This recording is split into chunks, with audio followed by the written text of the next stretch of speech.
আসসালামু আলাইকুম। সবাইকে স্বাগত জানাচ্ছি গ্লোবাল ভিউজে। আপনাদের সঙ্গে আছি আমি শরফি দিবা। আজ জানাবো আন্তর্জাতিক গণমাধ্যমে আলোচিত সংবাদ ও বিশ্লেষণ। যুদ্ধের ২২৪ দিন পরও ফিলিস্তিনি যোদ্ধাদের মধ্যে নেই কোনো ক্লান্তি। শনিবার এক হামলায় ১৫ জন সহ প্রায় ২০ ইসরায়েলি সেনাকে নির্মূল করেছেন তারা। হামাসের সামরিক শাখার মুখপাত্র বলেছেন, তাদের যোদ্ধারা দীর্ঘ যুদ্ধের জন্য পুরোপুরি প্রস্তুত। ইসরায়েলকে পরাজিত না করা পর্যন্ত বিশ্রাম নেবেন না তারা। সেনা ঘাঁটিতে এক নাগারে ৫০টি গ্রাড রকেট নিক্ষেপ করে ইসরায়েলের নাভিশ্বাস তুলেছে হিজবুল্লাহ। দখলদারদের বুকে আঘাত এনেছেন ইরাকি যোদ্ধারাও। ইয়েমেনের যোদ্ধারা ভূপাতিত করেছেন $৩ কোটি মার্কিন ড্রোন। এদিকে লক্ষ্যহীনভাবে যুদ্ধ চালিয়ে যাওয়া নিয়ে ইসরায়েলি মন্ত্রিসভায় বড় ফাটলের খবর দিয়েছে দেশটির মিডিয়া। আল মায়াদিনের খবরে বলা হয়, গাজা ইসরায়েলি আগ্রাসনের জবাবে ফিলিস্তিনি প্রতিরোধ যোদ্ধাদের আল আকসা ফ্লাড অভিযান জোরদার করা হয়েছে। শনিবার রাফা শহরের পূর্বে আল তানুরে বিপুল সংখ্যক ইসরায়েলি সেনার অবস্থান নেওয়া একটি সুরক্ষিত বাড়িতে এন্টি পার্সোনাল মাইন রাদিয়ার বিস্ফোরণ ঘটিয়ে ১৫ সেনাকে নির্মূল করেছেন হামাসের যোদ্ধারা। এরপর তারা ওই বাড়িতে থাকা অন্য সেনাদের উপর লাইট মেশিন গান এবং হ্যান্ড গ্রেনেড দিয়ে একেবারে কাছাকাছি অবস্থান থেকে ঝটিকা হামলা চালান। হামাসের আল কাসাম ব্রিগেডস জানিয়েছে, এছাড়া হেভি ক্যালিবারের মর্টার শেল ব্যবহার করে তারা জাবালিয়া ক্যাম্পের পূর্বে দখলদারদের কমান্ড অ্যান্ড কন্ট্রোল হেডকোয়ার্টারে আঘাত এনেছেন। এ সময় তাদের স্নাইপারদের হাতে আরও এক ইসরায়েলি সেনা নিহত হন। এদিন সকালে একই স্থানে দখলদার বাহিনীর বিরুদ্ধে আল ইয়াসিন 105 শেলের মাধ্যমে সফলভাবে আকস্মিক হামলা চালিয়ে আরও এক সেনাসহ একটি মার্কাভা ট্যাঙ্ক এবং একটি ট্রুপ ক্যারিয়ার ধ্বংস করেন কাসামের যোদ্ধারা। একই সময় একটি টানেলের প্রবেশপথে ইসরায়েলি সেনারা পৌঁছলে সেখানে বোমার বিস্ফোরণ ঘটানো হয়। সেখানে বিস্ফোরণে আরও একটি ট্রুপ ক্যারিয়ার উড়ে যায়। জাবালিয়ার পূর্বে কাসামের বোমায় ইসরায়েলি সেনাদের সাপ্লাই লাইনও বিচ্ছিন্ন হয়ে গেছে। এ সময় PKM মেশিন গান থেকে সেনা সমাবেশে গুলি ছোড়া হয়। শুক্রবার জাবালিয়া ক্যাম্পের আবু আল আইস স্ট্রিটে দুটি আলাদা ভবনে 2 ইসরায়েলি স্নাইপারকে হত্যা করেন তারা। প্যালেস্টাইন ক্রনিকল জানিয়েছে, মুজাহিদিন মুভমেন্টের আল মুজাহিদিন ব্রিগেডস জাবালিয়ার পূর্বে আরপিজি শেলের মাধ্যমে ইসরায়েলি মার্কাভা ট্যাঙ্কে আঘাত করার কয়েকটি দৃশ্য প্রকাশ করেছে। পপুলার রেজিস্ট্যান্স কমিটি ইন প্যালেস্টাইনের আল নাসের সালাহ আল দিন ব্রিগেডস জানিয়েছে, ইসলামিক জিহাদের আল কুদসের সঙ্গে যৌথভাবে তারা ইসরায়েলের সদেরত বসতিতে বিপুল পরিমাণ রকেট নিক্ষেপ করেছেন। আল কুদসের তরফে জানানো হয়, এন্টি পার্সোনাল TBG মিসাইলের মাধ্যমে তাদের যোদ্ধারা জাবালিয়ার ইসবেত মিলিনের একটি ঘরে লুকিয়ে থাকা ইসরায়েলি বাহিনীর ওপর হামলা চালান। তারা জাবালিয়া শহরের পূর্বে আল কাশিফ হিলে ইসরায়েলি সেনাদল এবং তাদের গাড়িগুলোকে লক্ষ্য করে এবং জাবালিয়া ক্যাম্পের পূর্বে একটি সেনা সমাবেশেও মর্টার হামলা করেন। আল কুদস বলেছে, শুক্রবার তারা রাফার পূর্বে আল সুবাইলি মসজিদের পাশে ইসরায়েলি সেনাদল এবং তাদের গাড়িগুলোকে লক্ষ্য করে হেভি ক্যালিবারের মর্টার শেল নিক্ষেপ করেন। এতে কয়েকজন ইসরায়েলি সেনা কর্মকর্তা গুরুতর আহত হন। তাদের যোদ্ধারা রাফার পূর্বে জালাতা এলাকায় দখলদারদের কমান্ড অ্যান্ড কন্ট্রোল সেন্টারে মর্টার শেলের একটি ব্যারেজের মাধ্যমে হামলা চালান। 107 মিসাইল লঞ্চারের মাধ্যমে ওই সেন্টারে এদিন দ্বিতীয়বারের মতো সরাসরি আঘাত করেন তারা। আল আকসা মার্টার্স ব্রিগেডস জানিয়েছে, রাফা ল্যান্ড ক্রসিং এর পাশে অবস্থান করা ইসরায়েলি সাঁজোয়া যানগুলোর উপর মর্টার হামলা চালিয়েছেন তারা। ইসরায়েলি মিডিয়া শনিবার নিশ্চিত করেছে, গাজার উত্তরাঞ্চলের যুদ্ধে এক ইসরায়েলি সেনা নিহত হয়েছেন। এছাড়া ওই অঞ্চলের জাবালিয়া থেকে 3 বন্দীর লাশ উদ্ধার করেছে ইসরায়েলের সেনাবাহিনী। বিবিসির খবরে বলা হয়, নিহত সেনার নাম বেন অভিশায়। তিনি প্যারাট্রুপার্স ব্রিগেডের কম্পিউটার কমিউনিকেশনস কোম্পানির সার্জেন্ট। তার মৃত্যুতে গাজায় হামাসের বিরুদ্ধে IDF এর স্থল অভিযানে নিহত সেনা সংখ্যা দাঁড়ালো 280 জনে। এদিকে নিহত 3 বন্দীর নাম শানিলোক, অমিত বুস্কিলা এবং আইজ্যাক গেলেরেন্তার। এই 3 জন 7 অক্টোবর হামাসের অভিযানের সময় ইসরায়েলের নোভা মিউজিক ফেস্টিভ্যালে নিহত হন। এরপর তাদের লাশ গাজায় নিয়ে যাওয়া হয় বলে জানিয়েছে ইসরায়েল। লাশগুলো একটি সুড়ঙ্গের ভেতর থেকে উদ্ধার করা হয় বলে জানিয়েছেন তারা। আল মায়াদিনের খবরে বলা হয়, গাজায় নিহত সেনাদের সংখ্যা প্রকাশে কঠোর বিধিনিষেধের থাকায় যুদ্ধে প্রকৃত নিহত সেনা সংখ্যা জানা যাচ্ছে না। গাজায় স্থল অভিযানে নিহত সেনা সংখ্যা 280 বলা হলেও হামাসের বক্তব্য এর আসল সংখ্যা বহুগুণ বেশি। আল কাসাম ব্রিগেডসের মুখপাত্র আবু ওবায়দা বলেছেন, ইসরায়েলের বিরুদ্ধে হামাস দীর্ঘ যুদ্ধের জন্য প্রস্তুত। শুক্রবার এক ভিডিও বার্তায় তিনি বলেন, আগ্রাসন যত দীর্ঘস্থায়ী হোক না কেন, ফিলিস্তিনিরা রাফা এবং গাজার অন্যান্য স্থানে শত্রুদের শক্ত জবাব দিতে থাকবেন। আমরা শত্রুর বিরুদ্ধে দীর্ঘস্থায়ী যুদ্ধের জন্য প্রস্তুত। তাদেরকে আমরা একটি জলাভূমিতে টেনে নিয়ে যাচ্ছি, যেখানে তারা তাদের সেনাদের মৃত্যু এবং কর্মকর্তাদের বন্দিত্ব ছাড়া আর কিছুই পাবে না। হামাসের সামরিক শাখার এই মুখপাত্র বলেন, দখলদাররা যখনই লক্ষ্য অর্জনের জন্য সামনে এগোবে, তখনই দেখবে সামনে প্রতিরোধের দেয়াল দাঁড়িয়ে আছে। তিনি ব্যাখ্যা করেন, রাফা, জাইতুন এবং জাবালিয়ায় স্থল হামলা শুরুর সিদ্ধান্ত নিয়ে একগুচ্ছ ভুল করেছে ইসরায়েল।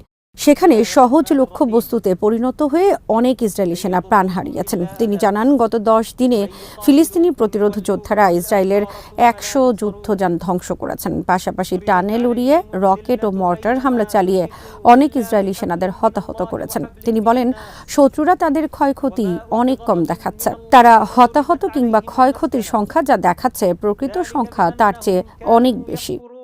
আল মায়াদিন জানিয়েছে, লেবাননের প্রতিরোধ আন্দোলন হিজবুল্লাহ শুক্রবার অধিকৃত গোলানের তাসনোবার ঘাঁটিতে একটানা 50টি গ্রাড রকেট নিক্ষেপ করে ইসরায়েলের নাভিশ্বাস তুলেছে।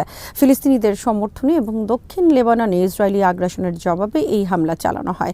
হিজবুল্লাহর পক্ষ থেকে জানানো হয়, এদিন তারা বেশ কিছু আত্মঘাতী ড্রোনের মাধ্যমে গাতনে ইসরায়েলের 411তম আর্টিলারি ব্যাটালিয়নের নতুন হেডকোয়ার্টারেও আঘাত করেন। এতে সদর দপ্তরের ব্যাপক ক্ষয়ক্ষতি হয় বলে জানিয়েছে ইসরায়েলি মিডিয়া।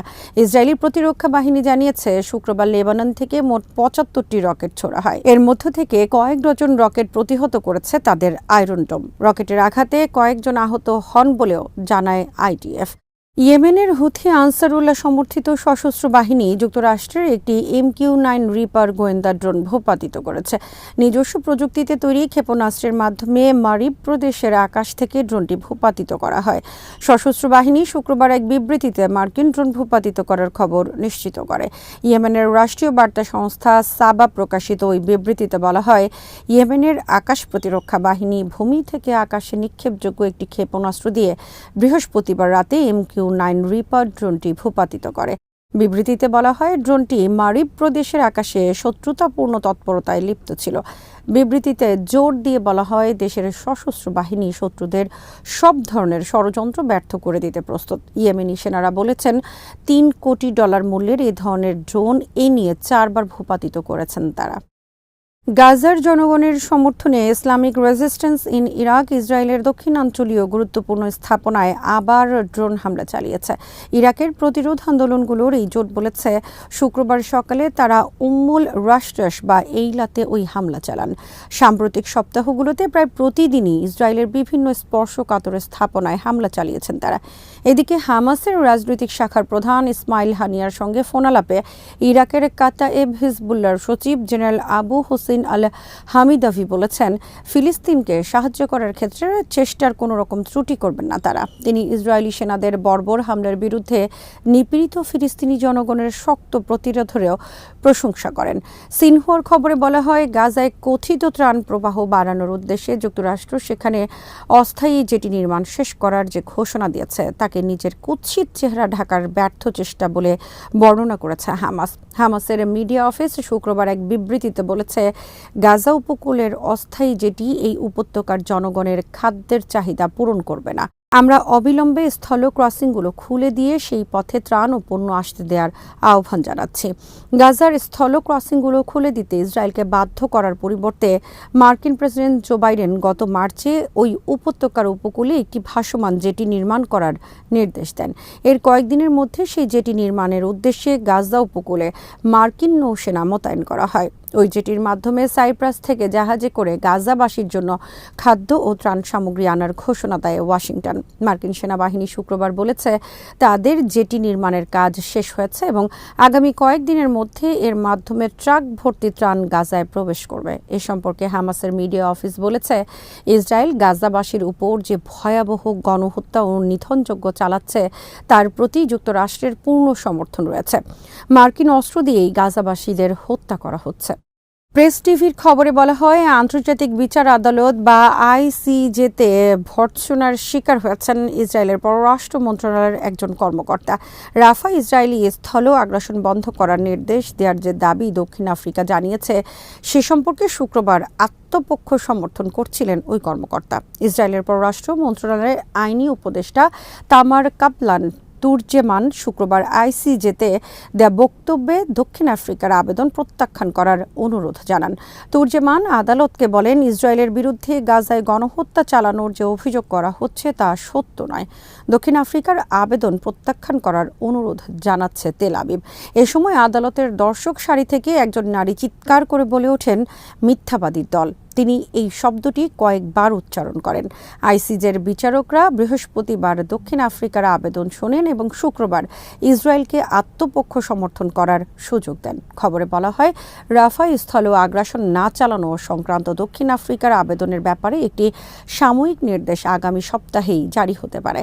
ইসরায়েলের কান 11 চ্যানেল জানিয়েছে, যুদ্ধের প্রায় 8 মাস পরও ঘোষিত লক্ষ্য অর্জনে ব্যর্থ হওয়ায় মন্ত্রিসভায় ব্যাপক উদ্বেগ দেখা দিয়েছে। মন্ত্রিসভার বিভিন্ন সূত্র চ্যানেলটিকে নিশ্চিত করেছে, সাম্প্রতিক সময়ে মন্ত্রীদের পারস্পরিক সম্পর্কে উল্লেখযোগ্য অবনতি ঘটেছে। আগামী দিনের কৌশলগত ইস্যুগুলোতে কী সিদ্ধান্ত নেওয়া যেতে পারে, এ নিয়ে তাদের অক্ষমতা আরও প্রকট হচ্ছে। গাজার যোদ্ধাদের সঙ্গে যুদ্ধবিরতি এবং বন্দীদের ফিরিয়ে আনার আলোচনায় অগ্রগতি না হওয়ায় মতবিরোধ ঘনীভূত হয় বলে জানিয়েছে সূত্রগুলো।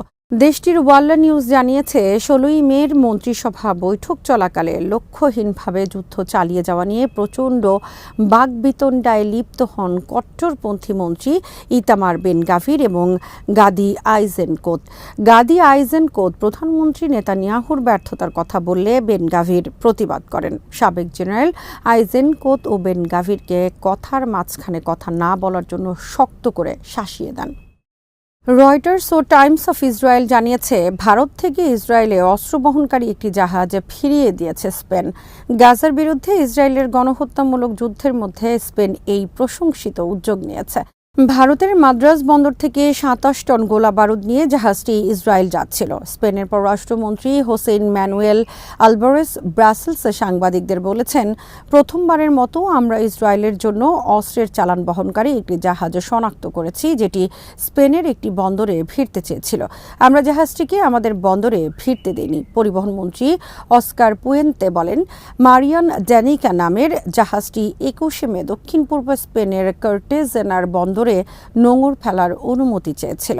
পরিবহন মন্ত্রীর মন্তব্যের সঙ্গে আলভারেজ যোগ করে বলেন, ইসরায়েলে অস্ত্র বহনকারী যে কোনো জাহাজ স্প্যানিশ বন্দরে ভিড়তে চাইলে আগামীতেও একই নীতি গ্রহণ করা হবে, কারণ মধ্যপ্রাচ্যে আর অস্ত্রের প্রয়োজন নেই, বরং সেখানে শান্তি দরকার। ইয়েমেনের হুথি সমর্থিত সরকারের তথ্য উপমন্ত্রী নাসরুদ্দিন আমির এই পদক্ষেপের প্রশংসা করে বিশ্বের সকল দেশ এবং শিপিং কোম্পানিগুলোকে ইসরায়েলি জাহাজ এবং তাদের বন্দরগুলোর সঙ্গে যে কোনো ধরনের যোগাযোগ বন্ধ করার আহ্বান জানান। স্পেন সম্প্রতি মাসগুলোতে গাজা ইসরায়েলি হামলার বিরোধিতা করে স্বাধীন ফিলিস্তিন রাষ্ট্রের স্বীকৃতির উপর জোর দিয়ে আসছে। যুক্তরাষ্ট্র এবং ইউরোপের বিশ্ববিদ্যালয়গুলোতে চলমান ইসরায়েল বিরোধী আন্দোলনের ধারাবাহিকতায় বেলজিয়ামের ঘ্যান্ট ইউনিভার্সিটি ইসরায়েলের 3টি গবেষণা কেন্দ্রের সঙ্গে তাদের সহযোগিতা বন্ধ করার সিদ্ধান্ত নিয়েছে। ওই সিদ্ধান্তের ভিত্তিতে ঘ্যান্ট ইউনিভার্সিটি ইসরায়েলি সেনাবাহিনীকে অস্ত্র তৈরিতে সহযোগিতা প্রদানকারী কয়েকটি কেন্দ্রের সঙ্গে আর সম্পর্ক রাখবে না। সাম্প্রতিক মাসগুলোতে যে কয়েকটি দেশ ফিলিস্তিনকে স্বাধীন রাষ্ট্র হিসেবে স্বীকৃতি দেওয়ার প্রচেষ্টা চালিয়ে যাচ্ছে, বেলজিয়াম তাদের একটি। আল জাজিরা জানিয়েছে, রাফা এবং জাবালিয়ায় তীব্র লড়াই চলছে। রাফায় ইসরায়েলের বেপরোয়া হামলার কারণে প্রায় 6,30,000 ফিলিস্তিনি আশ্রয়স্থল ছেড়েছেন। একই কারণে উত্তর গাজার 1 লাখ ফিলিস্তিনিকে আশ্রয়স্থল ছাড়তে হয়েছে। শুক্রবার অধিকৃত পশ্চিম তীরের জেনিন শরণার্থী শিবিরে ইসরায়েলের মিসাইল হামলায় জেনিন ব্রিগেডসের কমান্ডার ইসলাম খামাইসা নিহত হয়েছেন। গাজার স্বাস্থ্য মন্ত্রণালয় জানিয়েছে, 7ই অক্টোবর শুরু হওয়া হামলায় এ পর্যন্ত 35,303 জন ফিলিস্তিনি নিহত হয়েছেন, যাদের অধিকাংশই শিশু ও নারী। আজ এখানেই শেষ করছি। সবাই ভালো থাকুন, সুস্থ থাকুন আর দেখতে থাকুন বিডি ভিউজ। চ্যানেলটি ভালো লাগলে সাবস্ক্রাইব করুন, সংযুক্ত থাকুন আমাদের ফেসবুক পেজে। আল্লাহ হাফেজ।